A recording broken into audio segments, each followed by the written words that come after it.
Hello friends, welcome to my YouTube channel RRS Learning Lab. तो previous class में हम discussion करते matter विषय मैटरटा पार्टिकल तैयारी होती मैटर विभिन्न स्टेट विषय डिस्कसन करते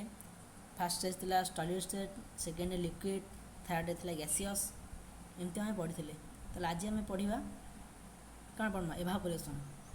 एवापोरेशन मीन्स पूर्व क्लास में डिस्कसन करते बॉइलिंग पॉइंट विषय किसी डिस्कसन करते बॉइलिंग पॉइंट मन पड़ू बॉइलिंग पॉइंट मान कौन जो टेम्परेचर लिक्विडटा कन्वर्ट हो भेपर कह बॉइलिंग पॉइंट जमीक वाटर बॉइलिंग पॉइंट थी 100 डिग्री सेल्सियस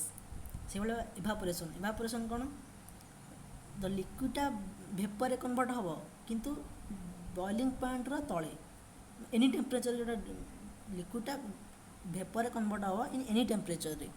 से हूँ एवापोरेशन नॉट बॉइलिंग पॉइंट तले मन कर सपोज 100 डिग्री सेल्सियस वाटरटा भेपर होती वाटरटा 25 डिग्री सेल्सियस भेपर कन्वर्ट है कह एवापोरेशन उदाहरण एग्जांपल देख ये तले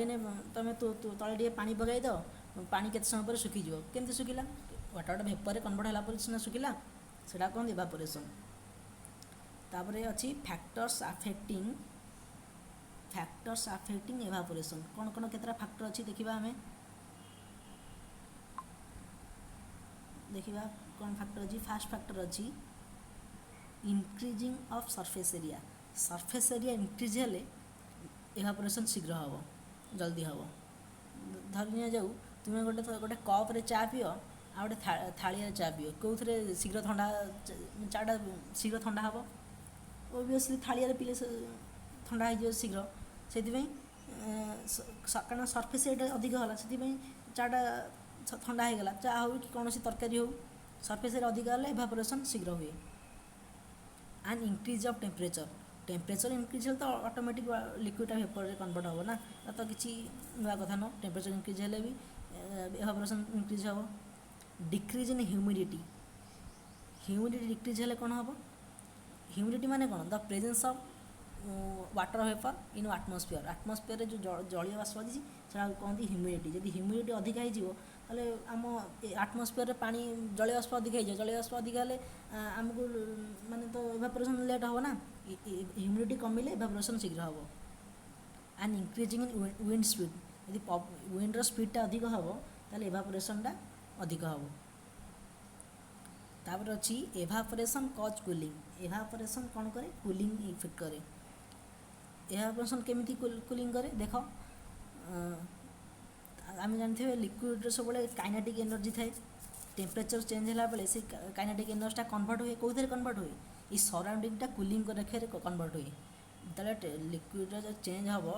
स्टेटटा लिक्विडटा भेपर कन्वर्ट हम जो काइनेटिक एनर्जीटा चेंज हम कौन आमर ता सराउंडिंगटा कूल कर चेंज कर एग्जांपल कौन एवं तुम्हें देखुव सानिटाइजर माखुच सानिटाइजर मारला बेले हाथटा ठंडा लगे कि नहीं कहीं ठंडा लगे कारण ये एवापोरेशन है अल्कोहल एवापोरेशन होगा आटमोस्फियर सहित से ठंडा लगे आउ अच्छी एग्जांपल माठिया पानी रखी ठंडा लगुच माठिया कहीं ठंडा लगुच से एवापोरेशन बेले बेले हुए बेले बेले ना सब बेले ही हुए एवापोरेशन हुए से माठिया पानी ठंडा रहे बुझीगला तापर दीजिए why should we wear cotton clothes in summer रे आम कहीं कॉटन क्लोथ्स पिंधि था कॉटन क्लोथ्स कारण समरटा जो कॉटन क्लोथ्सटा हूँ वाटर अब्जर्व कर दे बहुत शीघ्र अब्जर्व कर दे आउ अब्जर्व कलापर एवापोरेशन हुए एवापोरेशन बेले कूलिंग हुए से आम समर बेले कॉटनटा पिंधि था इजी एवापोरेशन हाँपाई आम झाड़ जो बाहर से तापर टॉपिक सरीगला चैप्टर सरीगला तापर किसी तुम जानापी अधिक जानापी ये गोटे अच्छी देख आम पढ़ी मैटर केतटा स्टेट 3टा स्टेट पढ़ी सॉलिड लिक्विड गैस आउ 2टा स्टेट एक्सट्रा देती तुम जानापी गोटे अच्छी प्लाज्मा आ गए Bose Einstein condense state plasma स्टेटटा हूँ तुम्हें क्लास 10 में पढ़ो जो आयन विषय पढ़ो आयन से प्लाज्मा स्टेट पढ़ा आ बोस आइन कन्डेंसेट भी से पढ़ा बुझीगला चैप्टर सरीगला